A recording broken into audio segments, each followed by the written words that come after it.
Hey everybody, welcome back to an episode of Pay Per Preview. I'm War Machine MJ. With the one and only Rodimus Prime. We are the 3 Count Mafia, and today we're here to talk about AEW's All Out. Yes, All Out is this Saturday. They are back in Chi-Town, the Sears Center in Chicago, Illinois, just like it was for All In last year. And I tell you what, All Out is going to be mind-blowing. This is one of the 3 big shows for this weekend. I mean, you got matches like SCU versus, I don't know what you call them, the Jungle Trio. I don't know what you call them. The Young Bucks versus Lucha Bros. Omega versus Pac. We'll talk more about that later. And the very first AEW World Champion will be crowned. Hangman Page versus Chris Jericho. And boy, it's shaping up to be one of the best shows of the entire year of 2019. So let's jump right into it. We have, what, 2 matches on the buy-in? I believe so. Okay, because I know Private Party will take on the team of Angelico and Jack Evans. Now that is going to be a barn burner. Yes. Private Party, they recently had their last match at the House of Glory with the Young Bucks, and they've made it clear that on week 2, they will take on the Young Bucks on TNT as they go to TV. Angelico, Jack Evans, I mean, they are a dominant force to be reckoned with as well. 2 young teams on the AEW tag team roster, and I can only speak for myself when I say that the AEW roster, as far as tag teams go, is practically lit, because you got these 2, you got the Young Bucks, Lucha Bros, Dark Order, you name them, they're in the division. And Revival. Yeah. You didn't hear that from me. No, I didn't. My ears are stopped up. But anyway, this should be a nice match to kick off the buy-in. I'm actually going to go with Private Party. Who you got? God, this one's going to be a tough one because, you know, they say wins and losses matter for this one. Yeah. And both these teams really don't have a win. They don't? They don't, no. So, they're going to be giving Private Party a big spotlight, especially week 2 of AEW TV. Yeah. Because week 2, they're having a rematch against the Young Bucks. Yeah. So, I'm going to say, well, I can say with confidence, whoever wins this one, or whoever loses this one, is going to look hella strong. Yeah. So, I'm going to go Private Party. Who Mainstream got? Mainstream is going to go with Private Party. So okay. We're all in on Private Party. All right. Clean sweep across the board, Private Party. Yeah. The next match will be a 21-woman casino battle royale. Let me repeat that. 21-woman casino battle royale. Now, the winner, as I was gathering the notes for the preview here, the winner will receive a match for the inaugural AEW Women's Championship on October 2nd on TNT, when their first show is live on TNT in Washington, D.C. You got great superstars like Britt Baker, Jazz, Ivelisse, Roddy Piper's daughter, Teal Piper. Yep. She has signed with WOW, Women of Wrestling. She's officially signed there, but she will be in the Battle Royal as we speak. We've also got the Chief Brandy Officer, Brandy Rhodes. Oh, yeah, her too. Allie, Big Swole, a.k.a. Shit, I forget her name. She was in the Mae Young Classic 2019. Oh. Damn it. She's with Cedric Alexander. Oh, shit. I forgot her name too. I think it was Ariel Monroe or something like that. Yeah, something like that. Yeah, I forgot her name too. Big Swole. Sadie Gibbs, who is AEW signed. Awesome Kong, and it didn't say who else is in there. I think B. Priestley's in there. Yeah. I wonder if Kylie Ray's going to be in there. She's just vanished.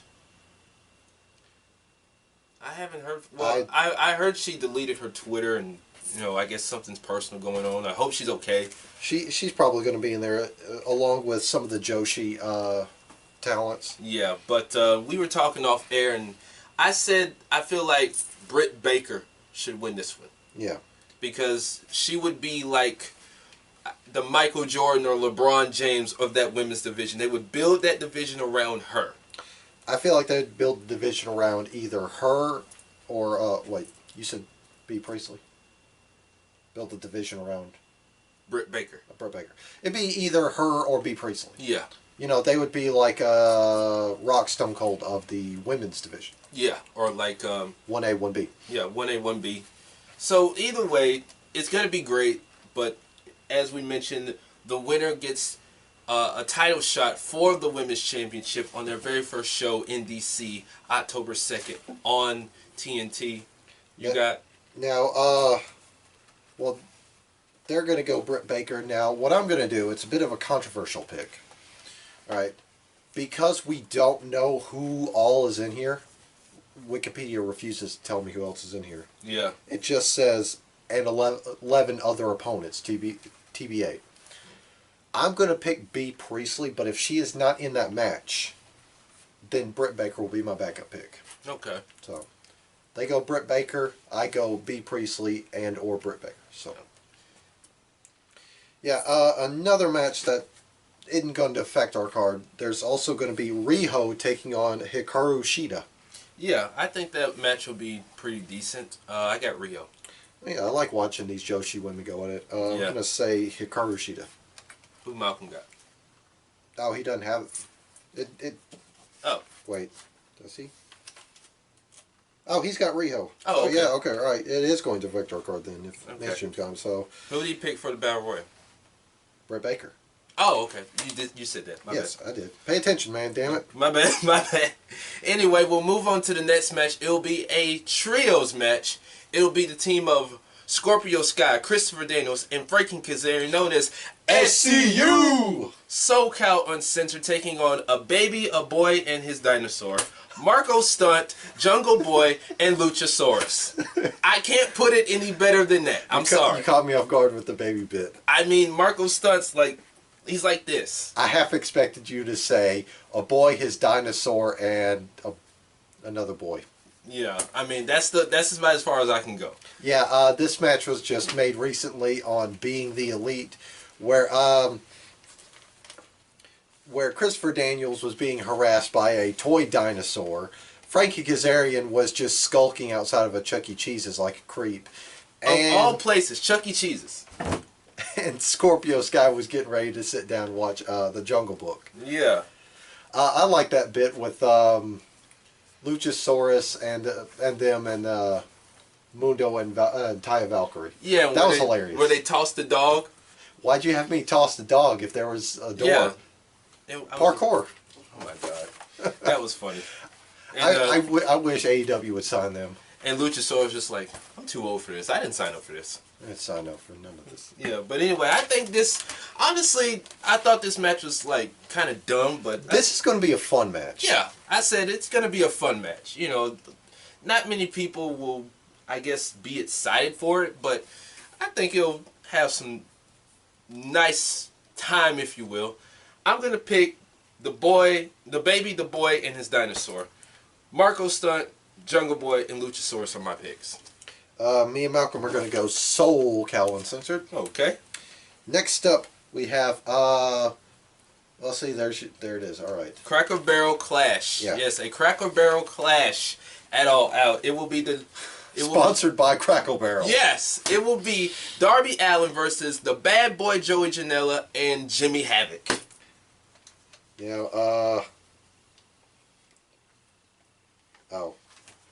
I clicked on Crackle Barrel Crash on Wikipedia and it just took me to match types. Oh my god. I was just trying to figure out what the rules are, but... Does it show? No, it just says Crackle Barrel Crash. Damn.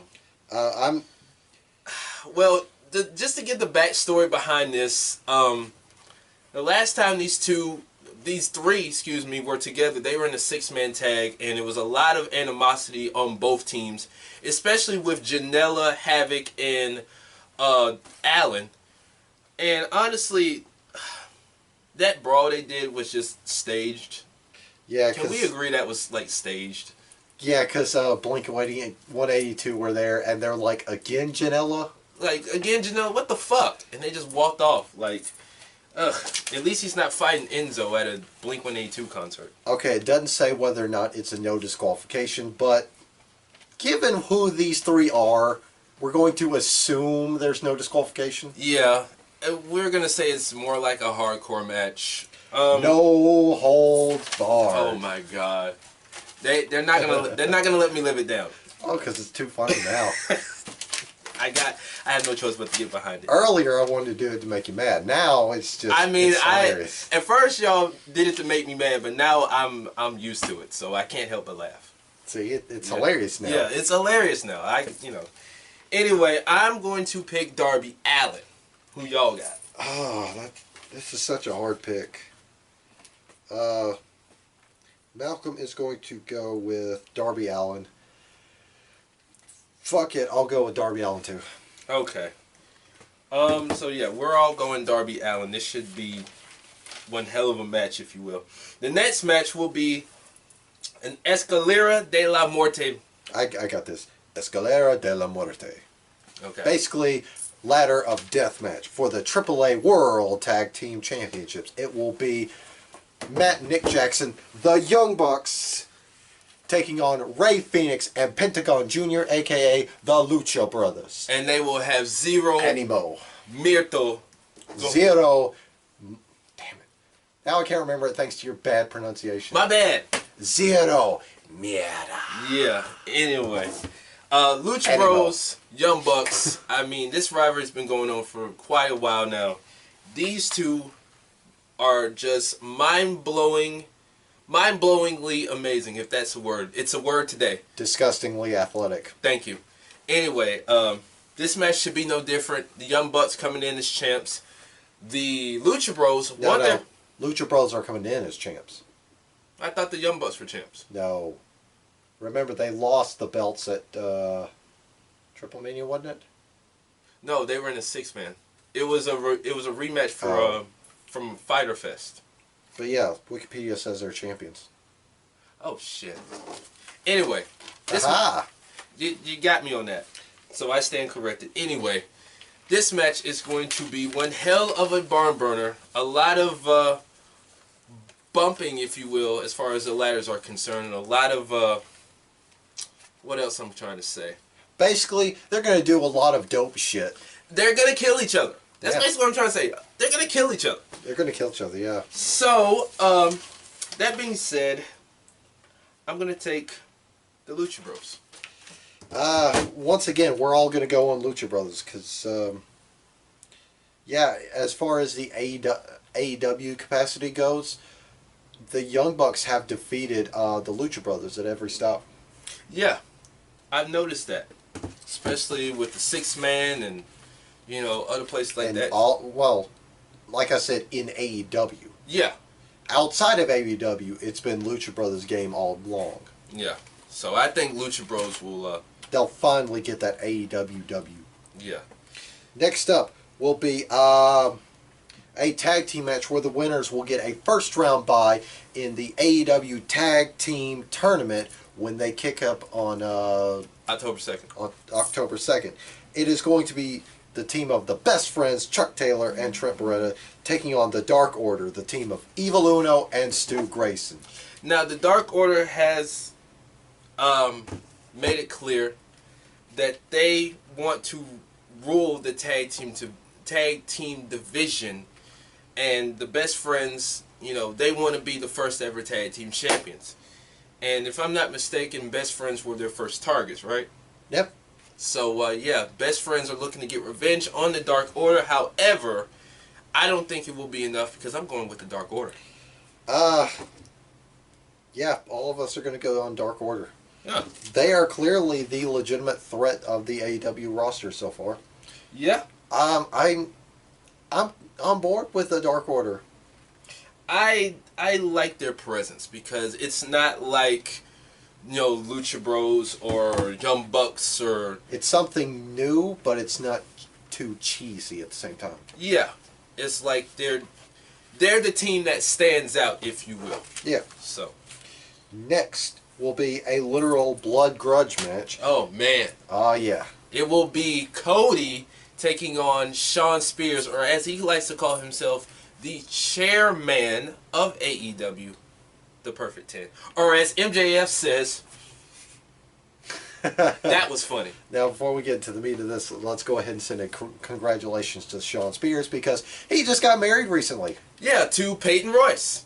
And that was iconic. So would they be the iconic 10? Nah, I ain't going that far. Perfectly iconic? I'll go that route. There we go. Anyway, but yeah. Now back to critiquing Shawn Spears for being an absolute bastard. Yeah. This was at Fyter Fest where he blasted Cody with that steel chair.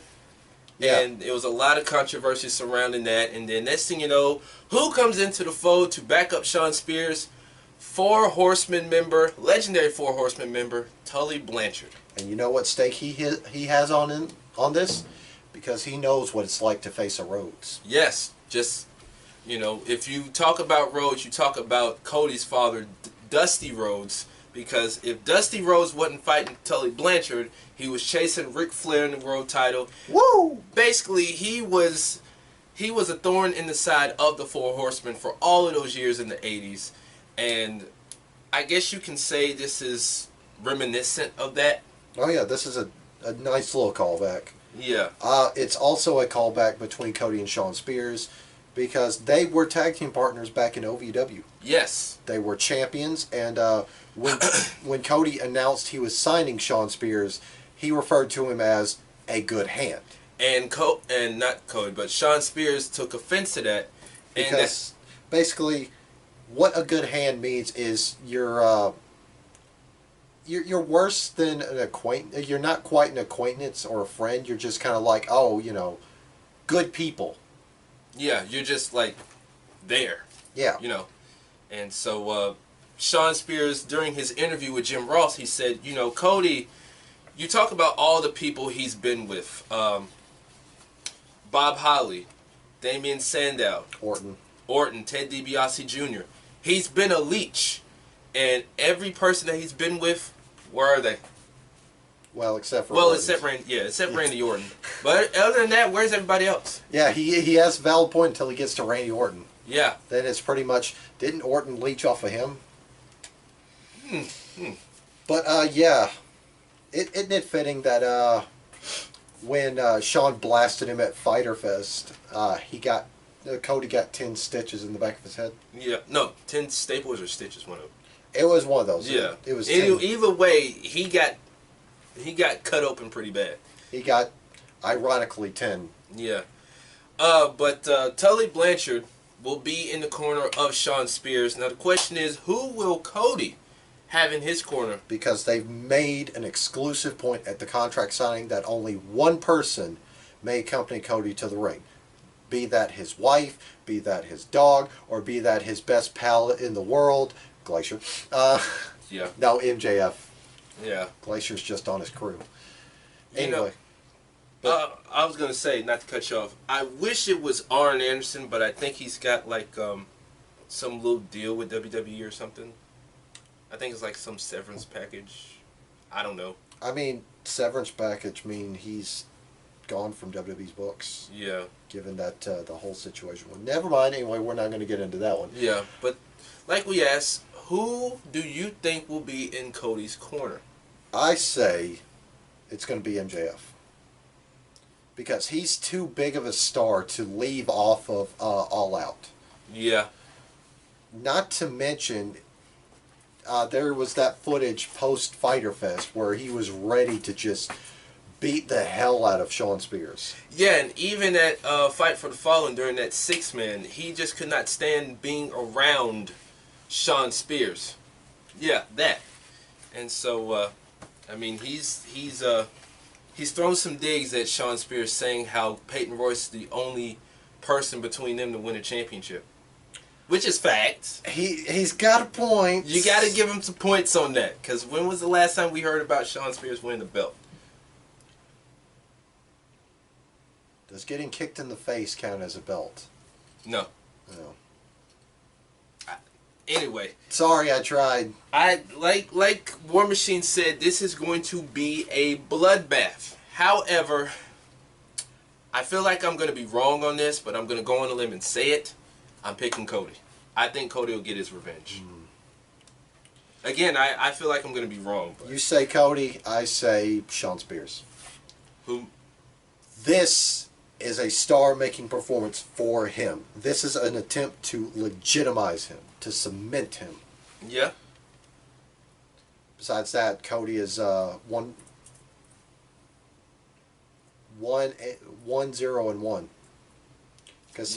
He beat his brother. I'm sorry, he's 1-1-1. He beat Dustin, he tied with Darby Allin, and he lost to the Young Bucks. Yes, you're right. You're right. And Shawn Spears, this is his debut, his singles debut. So he's 1-0 because he was the winner. No. He won that 6-man for his team. Oh, he did, right. Yeah. Yeah, okay, all right. I forgot. I keep forgetting about yeah. Fight for the Fallen. Yeah. He was the winner for his team in that 6-man, so he's 1-0. But yeah, they're going to go Cody. I'm going to go Shawn Spears. And that leads us to our second main event match. I feel like this is going to be a triple main event. Yeah, some people say it's double, but I agree this is triple. Anyway, it was going to be the match of the century we've all been waiting for. The Cleaner, Kenny Omega, taking on Mox. Until Mox got staph in his shoulder, which AEW decided to give us a replacement. And what a replacement was, because it's going to be Kenny Omega taking on Pac! That bastard. Yes! Now, if you watched Being the Elite this past Monday, Kenny Omega, as they were setting up, he was going to do a promo based on this match. And the guy was just like, hey, you know Moxley's out, right? He was like, what? Are you serious? He was like, yeah. He's got staph in his elbow. He was like... Does Cody know? Cody's the one that told me. Yeah, he got his phone. He's like, wait a minute. He hit Cody up and he cut this promo and he said, you know, you want to be like, basically saying, you want to be like me so bad. You want to be this big star. Check. You want to go to Japan. Check. G1. Check. Indies. Check. Oh, how did G1 go for you? Did you win it? Oh, No? I won it my first year. I got the shirt to prove it. First try. That was great. That was great. And then he said, well, you know, you owe me, you owe this company, you owe the fans an apology because I really wanted to face you, and I would wish you the best of luck, but fuck you. That was just great. And then that same episode, before they get to the title, Cody and the Bucks were in the boardroom deciding on who's going to be Kenny's replacement until Matt said, "What time you think it is in Britain?" Once he said that, I said, okay, it's going to be that bastard Pac. Either way, I'm not mad. You know, some people are like, I could care less now, but this is going to be a barn burn. This is going to be one of the best matches of the year. You know, after how All In went, where we were supposed to get Pac versus Hangman, I feel like this is a nice way to make up for that. Yeah. Because the reason why Pac didn't stay with AEW is because he was building Dragon Gate up by going on that year-long undefeated streak. Yeah, and then a couple months ago he dropped the Open the Dream Championship. He dropped the Open the Dream Gate Championship to Ben K. He made a star out of Ben K. Yeah. Now that he's done using that platform to elevate a company at the same time, a new talent, he's free to do whatever he wants, which means if he takes an L, he's gonna take an L. Yeah. And I could understand his side of things, like, you know, I want to protect my image, I don't want to lose, and you know, some people looked at that as being selfish, but there have been many wrestlers who have been like that. Now I will admit I did think that was a bit selfish, because, you know, he wanted to make up for the way he was booked in WWE prior to his exit. Right. But now looking at the big scope of everything, I'm like, oh, he's using that to elevate his company. He's using that to elevate a new talent that he obviously has some sort of faith in. Yeah. So you know what? Pac's not such a bad guy after all, despite being a bastard. But yeah. Still. Yeah. All that being said, I hope they get at least 20 to 25 minutes.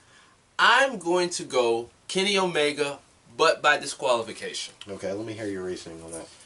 Because I feel like towards the end, Pac is going to find a reason to get himself disqualified. He's not going to easily... He's basically going to take the cheap way out.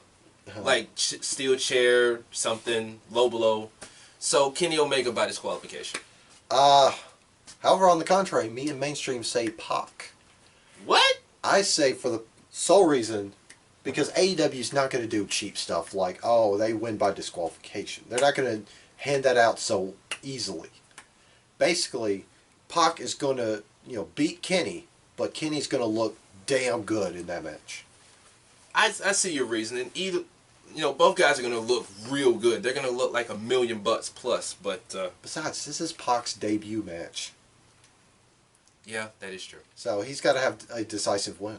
Yeah. And then the main event will be for the AEW, well, this isn't it, but the AEW World Championship. Trust me, the AEW title looks a lot better than that. Amen to that. It will be Hangman Page taking on Chris Jericho. Now, both guys have stated that they must win this match. Hangman Page has said that his mom and dad are going to be front row. They're going to be center watching him potentially win the AEW Championship. Chris Jericho has said, listen, I've been in the business almost 29, 30 years. I've faced the best. I've beaten the best. Every title you can think of, I've won it. My mom's not going to be there. My dad's not going to be there. My grandma, mailman, my wife, nobody's going to be there except me because I don't want them to be there. But I need this win. I'm going to beat the Hangman. This is going to be a classic. And oh, no doubt. And you know what?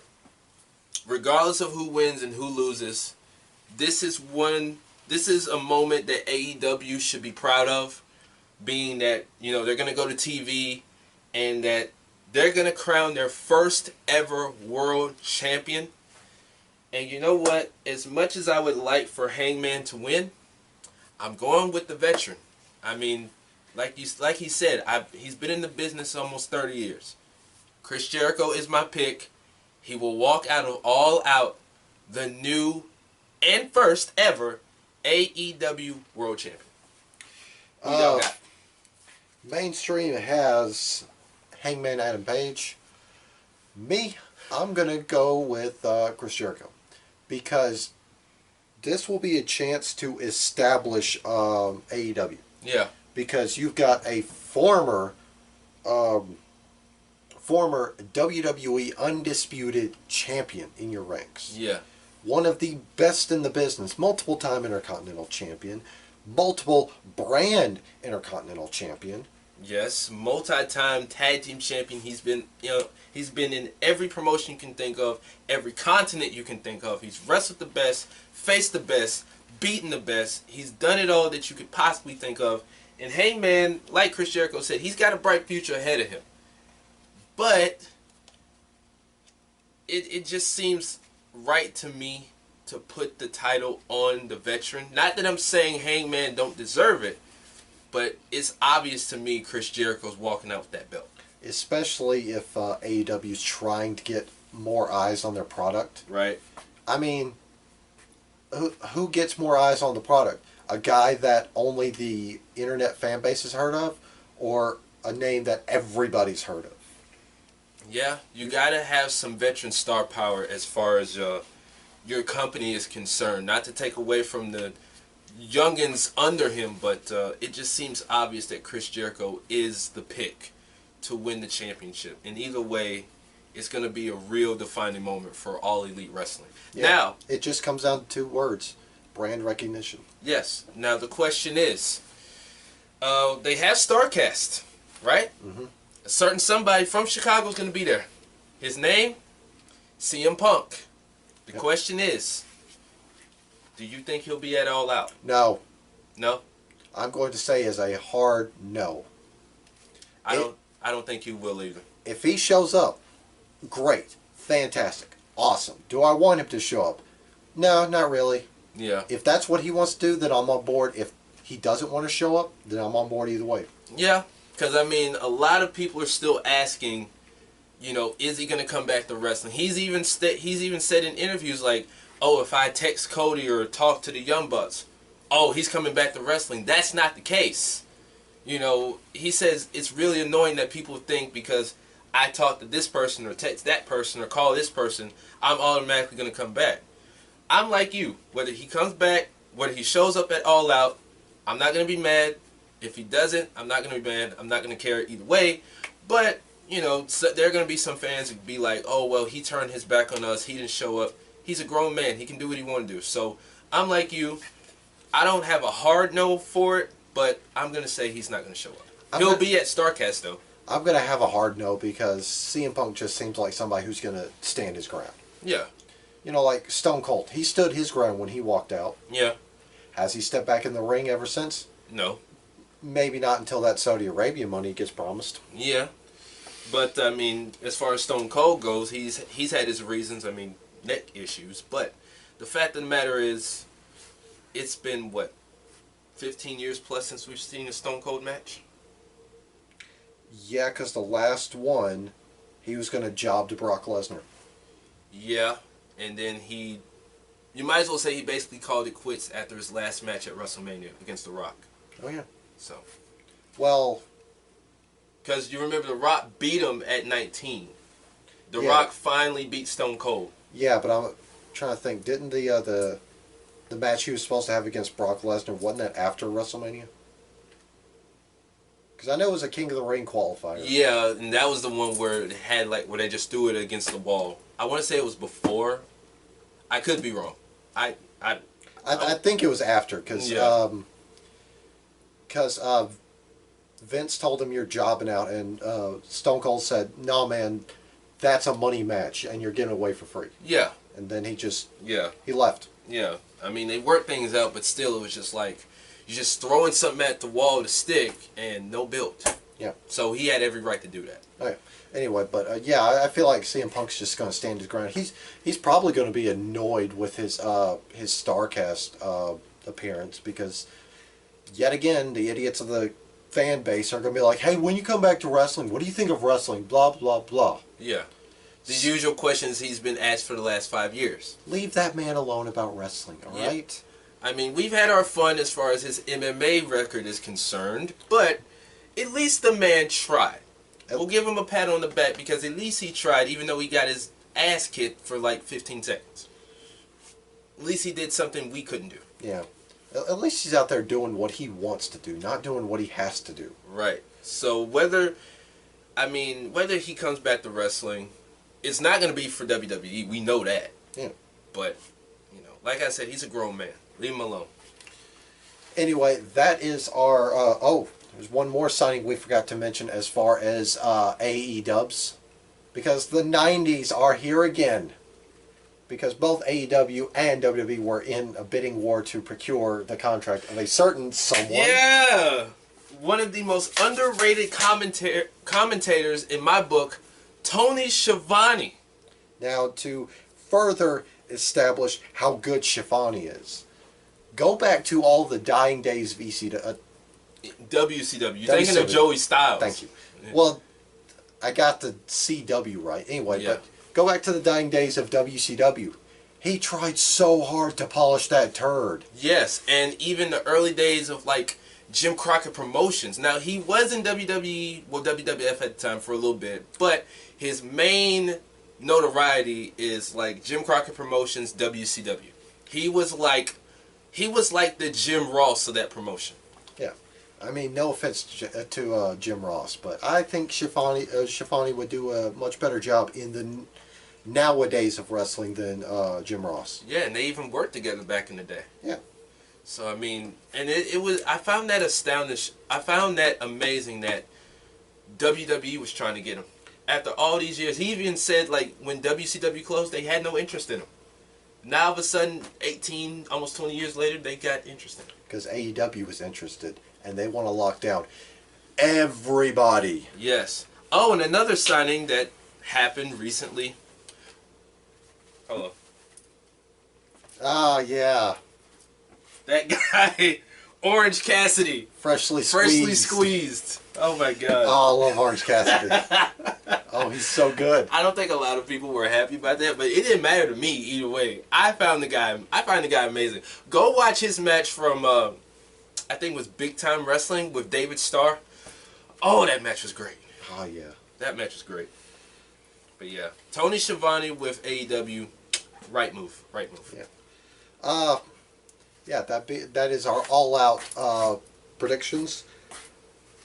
Thanks for watching the video. I've been War Machine MJ. And I'm Rodimus Prime. We are the 3 Count Mafia, and we'll see you guys next time.